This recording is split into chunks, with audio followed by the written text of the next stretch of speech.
Hello, good morning बच्चों। आज मैं विज्ञान में पहला अध्याय फसल उत्पादन और प्रबंध यानी फसल उत्पादन और प्रबंध, फसल को उगाने, काटने, रखने की व्यवस्था को फसल उत्पादन और प्रबंध कहते हैं। फसल क्या है? जब एक ही किस्म के पौधे किसी एक बड़े पैमाने पर एक ही स्थान पर उगाए जाते हैं तो उसे फसल कहते हैं। अब फसल कृषि पद्धतियाँ में हम के अंतर्गत आप जानते हैं कि हमारा देश एक विशाल देश है जहाँ यहाँ ताप, आर्द्रता और वर्षा जैसी जलवायु परिस्थितियाँ एक क्षेत्र से दूसरे क्षेत्र में भिन्न है। अतः देश के विभिन्न भागों में विविध प्रकार की फसलें उगाई जाती हैं। इस विविधता के बावजूद मोटे तौर पर फसलों को दो भागों में बांटा जा सकता है। वे इस प्रकार हैं। एक, खरीफ फसल, यह वह फसल जिसे वर्षा ऋतु में उगाया जाता है। भारत में वर्षा ऋतु सामान्यतः जून से सितंबर तक होती है। इसमें धान, मक्का, सोयाबीन, मूंगफली, कपास आदि खरीफ फसलें हैं। दूसरे, रबी फसल शीत ऋतु, ये अक्टूबर से मार्च तक में उगाई जाने वाली फसलें रबी फसलें कहलाती है। गेहूँ, चना, मटर, सरसों तथा अलसी रबी फसल के उदाहरण हैं। अब आगे हम दूसरा टॉपिक है हमारा आधारित फसल पद्धतियाँ, यानी कि फसलों को उगाने के लिए किसान को क्या क्या करना पड़ता है, क्या क्या क्रियाकलाप करना पड़ता है, वो सब इसके अंतर्गत आता है। नंबर 1, इसमें मिट्टी तैयार करना, मिट्टी को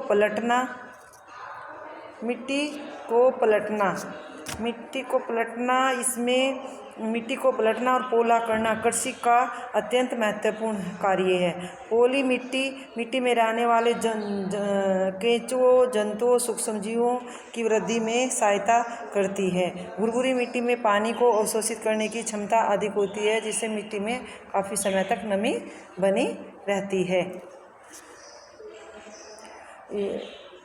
अब मिट्टी को तैयार करने के लिए कृषि औजारों की भी आवश्यकता होती है। इसमें कृषि औजारों के अंतर्गत जैसे हल, कुदाली, कल्टीवेटर आदि का उपयोग करके हम मिट्टी को भुरभुरी बना सकते हैं।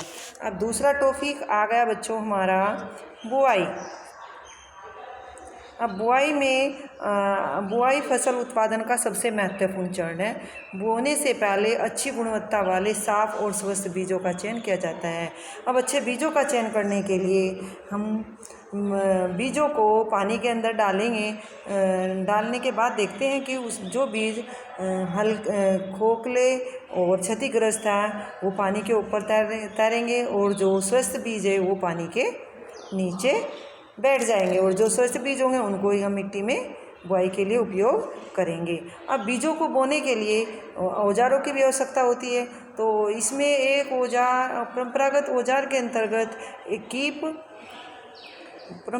औजार के अंतर्गत बुआई में इस्तेमाल किए जाने वाला औजार कीप आकार का होता है। इसमें कीप के अंदर बीजों को डालते हैं और ये डालते हैं और तीन नुकीले सिरे वाले पाइपों से ये बीज अंदर गुजरते हैं। ये सिरे मिट्टी को भेदकर बीजों को स्थापित कर देते हैं। अब दूसरा हमारा है सील ड्रिल। आजकल बुआई के लिए ट्रैक्टर द्वारा संचालित सील ड्रिल का उपयोग किया जाता है। इसके द्वारा बीज समान दूरी पर समान गहराई बनी रहती है। यह सुनिश्चित करता है कि बुआई के बाद बीज मिट्टी द्वारा ढक दिया जाए। इससे बीजों को पक्षियों द्वारा खाए जाने से भी रोका जा सकता है। इसलिए सील ड्रिल द्वारा बुआई करने से समय और श्रम दोनों की बचत होती है। अब आगे हमारा 5वां टॉपिक खाद एवं उर्वरक मिलाना, यानी वे पदार्थ जिन्हें मिट्टी में पोषक स्तर बनाए रखने के लिए मिलाया जाता है उन्हें खाद और उर्वरक कहते हैं। अब पहले खाद के बारे में चर्चा करेंगे। खाद एक कार्बनिक पदार्थ है जो कि पौधों एवं जंतु अपशिष्ट से प्राप्त होती है। किसान पाइप एवं जंतु अपशिष्टों को एक गड्ढे में डालते हैं तथा इसका अपघटन होने के लिए खुले में छोड़ देते हैं। अपघटन कुछ सूक्ष्मजीवों द्वारा होता है और अपघटित होने के बाद यह खाद तैयार की जाती है, जिसको वर्मी कंपोस्टिंग खाद या केंचुए द्वारा भी तैयार की जाती है। दूसरी खाद उर्वरक खाद के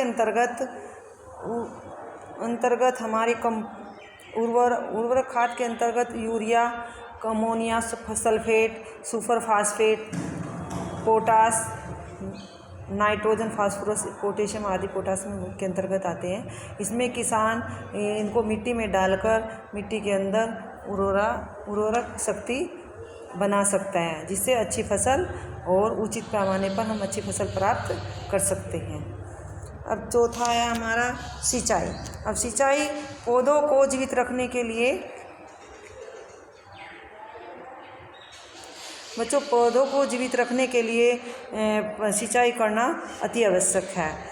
तो इसके अंतर्गत परंपरागत जैसे हमारा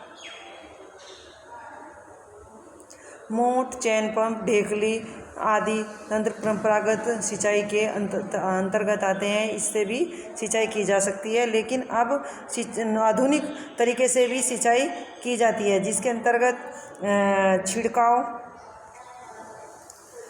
अंतर्गत छिड़काव तंत्र, ये चित्र देख रहे हो बच्चों आप, इसमें छिड़काव तंत्र में इस विधि का उपयोग असमतल भूमि, यानी कि जहाँ समान तरीके से पानी नहीं भर सकता, असमतल भूमि होती है, उसमें किया जाता है। जहाँ पर जल कम मात्रा में उपलब्ध होता है तो ध्रुव पाइपों के ऊपरी सिरों के घूमने वाले नोजल लगे होते हैं, या उसके द्वारा निश्चित दूरी पर मुख्य पाइप से जुड़े होते हैं। जब पाइप की सहायता से जल पाइप में भेजा जाता है तो यह घूमते हुए नोजल से बाहर निकलता है और छिड़काव हो जाता है।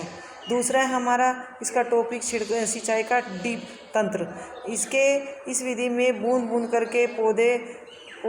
करके सीधे पौधों की जड़ों में पानी गिरता रहता है, इससे पानी की भी बचत होती है। अब तीसरा टॉपिक आ गया, जो पांचवा टॉपिक आया बच्चों हमारा कटाई। अब आया हमारा खरपतवार से सुरक्षा। अब खरपतवार से सुरक्षा करने के लिए हम खरपतवार को हटाने के लिए निराई का उपयोग भी करते हैं। इसमें कुदाली वगैरह से या खुरपी वगैरह से पौधों के बीच में से खरपतवार को हटाया जाता है। और अगर खरपतवार अधिक मात्रा में है तो हम खरपतवार नाशी दवाई का उपयोग जैसे 4D का छिड़काव करके भी खरपतवार को फसल में से नष्ट करते हैं और अच्छी फसल हो सकती है। अब इसके बाद आता है हमारा कटाई।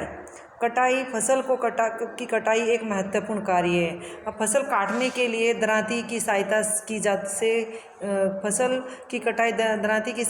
की जाती है, या एक मशीन का उपयोग भी किया जाता है जिसे हार्वेस्टर कहते हैं। कटाई की गई फसलों को बीजों और भूसों को अलग करने के लिए थ्रेसिंग मशीन का उपयोग किया जाता है। इसके बाद भंडारण।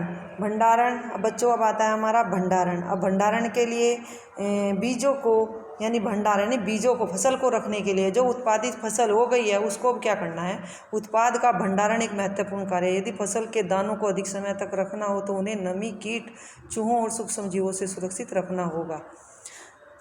तो उसके लिए हमें अच्छे से भंडारण की आवश्यकता करनी होगी, उसके लिए भंडारण की भी आवश्यकता करनी होगी। और बीजों को धूप में अच्छी तरह सुखाना होगा और कीट पीड़ को, जीवाणु या कवक से सुरक्षा हो जाए, इसके लिए उसमें दवाई वगैरह का भी उपयोग करते हैं, जिससे बीजों को काफ़ी समय तक रखा जा सके। इस प्रकार हम फसल को अच्छे भंडारण में रखकर काफ़ी लंबे समय तक रख सकते हैं। इसके बाद आता है जंतुओं से भी भोजन। बच्चों ये था यहाँ तक कृषि पद्धति का। अब इसमें एक टॉपिक चैप्टर में है हमारे जंतुओं से भोजन, यानी पशुओं को पालकर भी हम खाद्य पदार्थ प्राप्त करके अपने खाने की व्यवस्था कर सकते हैं, इसे पशुपालन कहते हैं। ठीक, थैंक यू।